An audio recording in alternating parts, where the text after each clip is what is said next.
Hi, I'm the Director for Common Knowledge Trust, and we produce the Birthing Better Childbirth Preparation online courses. As a New Zealand charitable trust, we're absolutely thrilled that we were gifted all of these skills that were developed in the 1970s. And yes, I developed them with hundreds and hundreds of ordinary fathers and mothers. In the 1970s in the United States, when these skills developed, we didn't have any choices.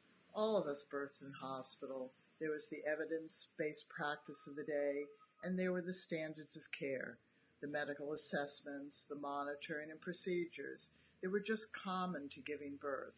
And my generation of women, we didn't really think about it. The birth itself wasn't considered to be the highlight. Having a baby was considered the highlight, and the birth itself was something that we did, as women have forever and ever and ever, no matter where we birth, no matter who's with us or what's happening to us or around us. And so we didn't have choices. We did have some skills, Lamaze and the Bradley method, that worked for some of us, but didn't work for many of us. And those two systems were very much focused on achieving a natural birth, a pain-free labor, and one with less medical care. And that wasn't possible for many of us either.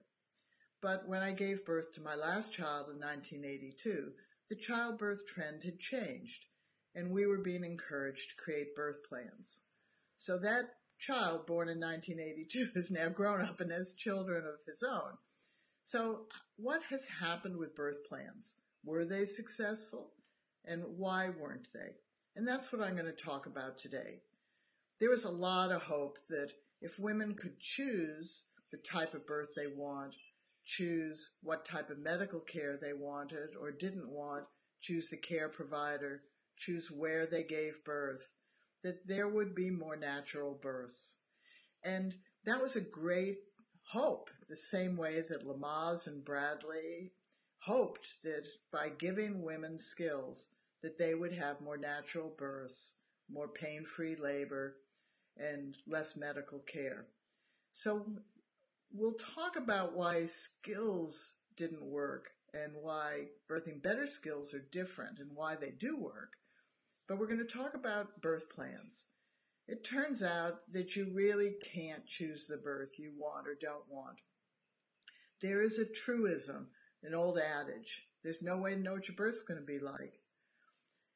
But we're trying to plan it as though we're trying to plan a wedding or a date or a vacation or choosing items on a menu. We tick the boxes that say we want to birth in the hospital or at home. Well, that's great. If you can birth at home, that's wonderful. What happens if you transfer? We tick the boxes. I don't want to be induced. Well, what happens if you go past 42 weeks or something seems to be not functioning well in your placenta and your baby becomes at risk? How are you going to feel about that induction? If you're trying to choose a natural birth, how do you define the word natural? In fact, pregnancy ends naturally with birth. But what is natural? Does natural birth mean you don't cope well with a natural occurring pain of contractions? That's natural and normal. Does natural mean there's something the matter with you or the baby, or that you bleed, or your placenta's retained, or your labor goes on and on and on and on, and you're overwhelmed? That's natural. So when we use the word natural birth, what it has come to mean in the modern society is that it's easy, good, achievable, it has no medical care around it, and somehow we just know how to do it. And we see videos on YouTube of women who do know how to do it. They have gracious births, and what looks like easy births, and they have orgasmic births, and they have a wonderful time. But what Birthing Better families understood is those easy births are totally attributable to how easy it is for that big object, our baby inside, to get out of our body. If the baby fits nicely, if we have no internal tension, if we're not compressing the space in a way that makes it hard for the baby to come through, or if we're not bending its space so it has difficulty navigating through, then we have an efficient, effective, and progressive birth. If we have natural occurring labor pains that we don't find particularly intense, then we cope well. But that really is, over the 45 years that I've been involved in birth, that really is only about 10 to 15% of the birthing population. The rest of us don't have those experiences. For instance, in my experience, I birth very, very quickly, which means I have very intense labors that are very hard to manage. I can't honestly tell you that I have wonderful births because they're so intense.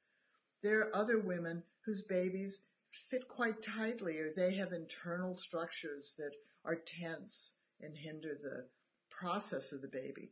Or we have health issues and we end up with much more medical care than we would have liked. Or we love the medical care because we feel that it's safeguarding our baby. So when we make a birth plan, we are making a birth plan hoping that what we want and don't want unfolds. So what happens if it doesn't? Do we end up being traumatized with shame, blame, guilt, disappointment, and anger, which has been on the rise hugely since the 1980s because we didn't get what we wanted, or the person who gave us something that we did want did it in a way we didn't like?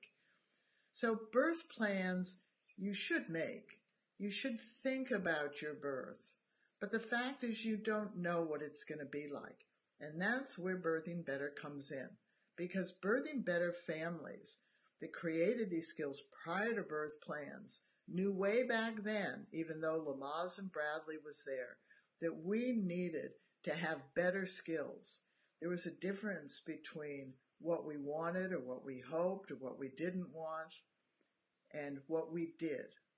How we responded to this very dynamic thing called giving birth. Such a weak verb, isn't it? Giving birth. It's hard labor if we're going to labor. And what happens to those of us who have cesareans? Back in the 70s, they were very rare because it was really major surgery. But the medical profession has listened to women. They wanted bikini cuts. We have them. They didn't want to be knocked out, so we stay awake now. Women wanted those changes in the medical profession. But it also makes it easier to say, I choose a cesarean, or I'm okay with having a cesarean, which is still birthing our baby. And we can still use skills to birth our baby. And that's what Birthing Better families want to tell you. You want to make a conventional birth plan of what you want and don't want, but you want to match it with a skills-based birth plan.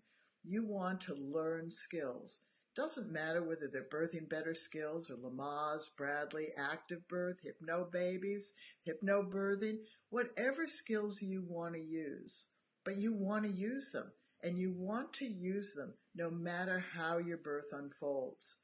The failure of Lamaze and Bradley and some of the other more recent skills-focused methods is that they focus on what they consider to be low medically involved normal births. And if those change, women stop using the skills because they feel they failed or they feel they haven't achieved that natural birth. And Birthing Better families went, nah, that's not how we're going to view this. This is the birth of our baby. We're only going to do this birth. It's not going to replay tomorrow. And we're going to do it with skills. We're going to use breathing skills, relaxation skills, good communication skills, teamwork skills. We're going to face the activity of birthing our baby from a skills-based approach. It's an activity. Activities are done with skills. Activities aren't done with choices. Choices are momentary things. I don't want to be induced. Well, that's fine, but if you are, you still have to do the activity. I don't want to have my birth augmented. That's fine. You might not. What are you going to do with a 72-hour labor? you still have to do it. Or if you are augmented, how are you going to cope if it has increased intensity of pain? Birthing Better Families want you to know that we have an ebook about 2 birth plans, and we have 5 online courses, one that has all of the skills, 3 courses that break up the big course into 3 individual skill sets, and a course specific for those who want a vaginal birth after a cesarean. We want to grow a skilled birthing population. We want to support birth plans, and we want to tell you that if you really, really want your birth plan to unfold as you want, then you better be skilled to make certain that it does. Because if you don't want to have an episiotomy, you have to prepare inside down there to let a grapefruit out. If you don't want to have constant fetal monitoring, that may not be possible in your hospital, and you may choose a home birth if you can find a midwife to attend to you, or you may choose an unassisted home birth. Our choices are varied, but the activity we do to birth our baby narrows down to our activity, our baby, and the time that it takes for our baby to be born. And we want you to do that activity with a high level of skills. And those skills partially come from the skills that Birthing Better Families developed to prepare our pregnant body to birth, a big object. We have to be able to create space in our body rather than to tighten it up. We have to know what the 4 types of tensions are and be able to work with all 4 of them. We need to know what positions open our body for our baby. We need to be able to read contractions if we labor, to be able to determine whether each contraction is effective and progressive, or whether something we are doing is hindering that contraction. Because the contraction is our baby's message to us that tells us whether our body is open enough for our baby to work its way down, through, and out our body. So we learned all the skills, and we invite you over this holiday period until the end of December 2017 to take advantage of our 50% off all of our skills, including consultations with me. So this is my live Facebook, and I hope it worked. And this is thanks to eCam, which is a Facebook live software that is specific for Macs. And I want to give it a great shout out because they're in their beta phase, and it's just wonderful. If I'm 73 and can use it, trust me, you can too. So see you again. We're going to talk about more myths around childbirth at this funny time called Christmas. But there are pregnant women here, and there are women who are going to give birth soon. So we want to debunk the myths and make certain that you make sense of your coming birth.